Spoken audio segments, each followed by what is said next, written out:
minutes a night, averaging 4, 2, and 4. He has been mailing it in. Yeah. He has been on ice in Atlanta, just sort of biding his time and staying fresh for the stretch run with the Lakers. And again, You mean for the Clippers? I mean for the Clippers, sorry. And against the Lakers. And the point is that I was afraid they were going to have to give up a bigger piece like Marcus Morris Sr. No, just lemon pepper Lou. Right. And again, he's had a little bit of a resurgence, which actually helped his trade value over the last couple of weeks. He's been pretty good. He just doesn't look the same to me. He never was an explosive athlete, but he's 35 years old. So is Rondo. But Rondo looks just the same as he looked in Boston. Well, but the difference is, Skip, they count on Sweet Lou to go give them 13 to 15 points off the bench on a nightly basis. They're never going to expect Rondo to give them that. He just needs to get them in and out of the right sets. If he can do that, but Skip, I believe this was a move they almost had to do because you mortgage so much of your future with Paul George, with Kawhi. No doubt. Remember, Kawhi can walk after this season. Skip, it's winter now. So who's to say if they don't win it this year, Kawhi, like, man, hold on. Now, we done had 2 years to try to get this thing right. Agreed. So, agreed. You had to do it. Right. And they did it. They pulled it off. Right. The way I wanted them to pull it off going into the season. But guess what? They've been pretty good this year. You can say they just treaded water, but they've treaded water right in there as the 3 seed, about to be the 2 seed. They're moving up on everybody.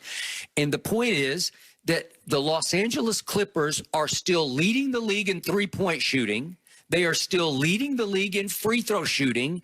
And over the last 6 games, very quietly, sort of off camera, under the radar, would you believe they are leading the league in defensive efficiency over the last 6 games? They're starting to click on defense. Yeah, but you ain't list the teams they played. San Antonio, some bums. Well, bums? Yes. They're the 8th seed.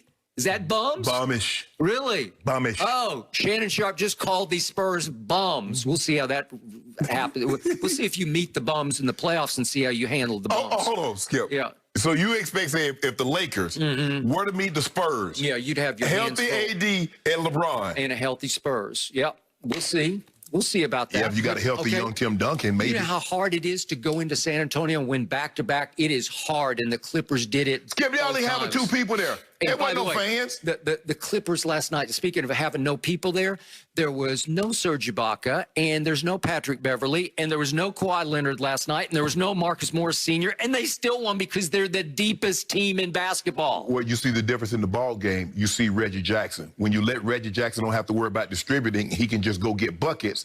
He plays. I think he was still supposed to worry about distributing, but he just didn't. He just shoots it. That ain't him. He's the ultimate camouflage point guard because he's nothing but a 2 guard. Nothing but. But I like him coming off the bench, and I like Luke Kennard coming off the bench. They have depth. Right. And young Terrence Mann, you don't sleep on him. Yeah. He's turning into a basketball player. He play. I like his game. I like his game. Okay. A lot of hustle. He does all the little things right. And reportedly, the Clippers are also into the buyout market because they are going for broke. They got to. Hey, they got to. So reportedly, they are in on your man, Andre Drummond. We'll talk about him in just a couple of minutes here. And reportedly, they're still in on LaMarcus Aldridge, the ex-Spur, who has hit the buyout market, right? Skip, those are the 2. I've never seen 2 guys command more attention in the buyout market than LaMarcus Aldridge and Andre Drummond. Okay. If you didn't know better, you swear Drummond was Shaq and LaMarcus Aldridge was David Robinson. But that's what happens with the buyout market. I get it. But our man Chris Haynes, we had on yesterday for Yahoo, is reporting there are 6 teams interested in Andre Drummond, including the Nets and the Clippers and obviously the Lakers. And the Knicks are now in that derby, and the Knicks actually have easily the most money they could pay for whoever they wanted, whichever these buyouts that they wanted. Okay, that could be a problem for your Lakers. That could be a problem for the Clippers too. That can be a problem from anybody, considering they're $50 million under the cap. Plus, they can give him more than anybody else can, and they can say, well, look here, next year you play well. But I think here's the thing that Andre needs to understand. If you win a title, the money's going to be there. What are they going to say? Oh, you won a title. You didn't come here with us. We don't want you now. So him winning a title will only increase his value, even if it's not the Knicks. It shows that, you know what? He can play in a system. He's more than just, a space eater. He can contribute on a winning team that can win a championship. So I think his value he would greatly increase if he were to go to a team that's going to compete for a title. So my bottom line to what happened yesterday. What happened in the bubble to my Clippers? They're looking ahead to your Lakers, and they think, we got this, and they just flex their muscles and stick their chests out, and they just pulverize the Denver Nuggets and go up 3-1 on them. And then what happened? Disaster struck. They collapse. Kawhi, Paul George collapse. Okay, so question to you. If Rajon Rondo had been a Clipper in the bubble during that series against the Nuggets, do you think they collapse? Because I'm a big no on that. Well, we can't do that, Skip. I mean, do you think Kawhi have the second ring if KD doesn't tear his Achilles and Klay doesn't rupture his knee?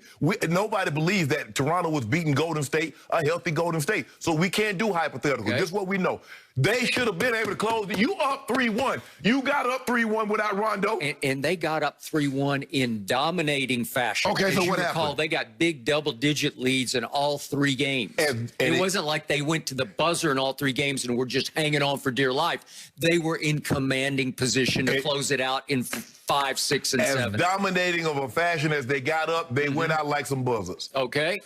Rondo will put a stop to that. Head of snake. There's a new coach on the floor named Rajon Rondo.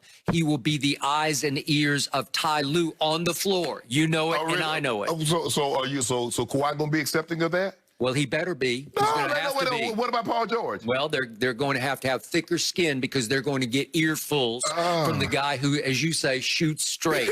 And he's going to shoot them right between the eyes, right? Both of them. But Skip, if you remember what happened when somebody shot Kawhi Leonard straight, he shot it down and says, "Get me up out of here." When San Antonio tried to put him down and shoot him straight, bro, guess what happened? Well, that was Greg Popovich. This is Ty Lue. Okay. Yep. Okay.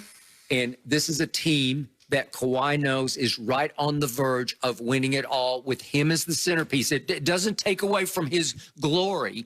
He will get fed the basketball. In fact, I think he will see right away he's going to get better shots in better spots than he ever did, because half the time, to my fury, I have to watch Kawhi Leonard dribble into a shot. And if you have to keep doing that, you're going to lose. I'm sorry. Yes, Skip, but that's the thing. Doc said, well, I didn't know how good Kawhi could be as a facilitator. Yes, for a play here or there. But to do that 38 minutes a game, like LeBron has had to do his entire career. Paul George wants the ball in his hands. Yes, that's fine and good. But, bruh, that's not your game. Your game is not facilitating and scoring. You are a scorer and a wing defender. Right. Sometimes. Kawhi, I do believe Rondo will make it easier because Rondo will get them in the sets, and like you said, he won't have to spend all this time dribbling and trying to generate offense for someone else. That's now correct. He can go get to his his spot, and Rondo can get him to rock. And the man who will benefit the most from Rondo's presence is the man who will chafe against him the most in the beginning, and that is Pandemic P. Yeah. Because he will do it out of love, but it'll be tough love, but he will shake him. He may just shake his shoulders and say, you are better than this, because he is better than this. Yeah, sometimes. Well, you know how he goes. For a while last night, he was 10 for 26, and I'm like, what are you doing? Yeah. Because it's wrong. He's a better player than that. But he loses focus. He loses faith. He loses confidence in himself. Rondo will literally shake him and say, no, snap out of it. You're Paul George. He's the ultimate streak shooter, Skip. We saw what happened in the first game opening night. He was ice cold in the first half, and then he couldn't miss in the second half. We watched him in the All-Star game, Skip.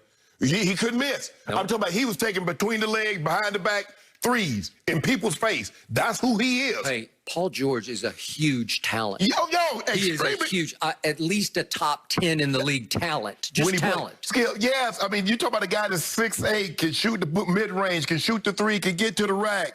He's 85% shooting from the free throw line. Yes, he's extremely talented. And he's better now than he was before he broke his leg. And we thought, like, he broke his leg, like, damn, is he going to ever be able to come back? True. He's come back better. Yep. But so it just, Skip, like I said, all this don't matter to me. I want to see him do that in the playoffs. That's what everybody wants to see. Now, we've seen it early in his career at Indiana. Skip, he was showing, we like, okay, LeBron got a sure enough rival in the East. And it never really blossomed after that, 2014 in Indiana. It never really blossomed again. Nope. And he's never played that well in the playoffs again. So we're going to see. I mean, you say you got Rondo. That's what you wanted. You've been hoping and praying, staying up late at night. final piece to the championship puzzle. Rajon Rondo. He is made for this team at this moment. Good luck putting a 1,000-piece puzzle together back in 3 months. Well, we'll see about that. You got way more problems than I have because you got 1,000 problems. Guess what? We got the problem solver. Yeah. Oh, go James. Oh, go James. If there's a problem that has to do with basketball, go James can figure it out. Who may be out until May. Don't worry. Why you worried about that? But I tell you what. But when we come back, see, Dad might not be home. Grandpa might not be home. Yep. But if you've been acting a fool, you already know when he get there, he ought to be played. He might not come back till May. But when he come back. Really? Everybody's in trouble? Yeah, a heap of it. Really? A heap of it. You're in trouble. Mm-hmm. Kawhi don't want to see him. Rondo just went to the Paul basement. George don't want to see Rondo went to the basement. But let me tell you what you're going to do. I already know what you're going to do. LeBron James got the biggest break. Solomon Hill, it was a blessing in disguise. Just like the when the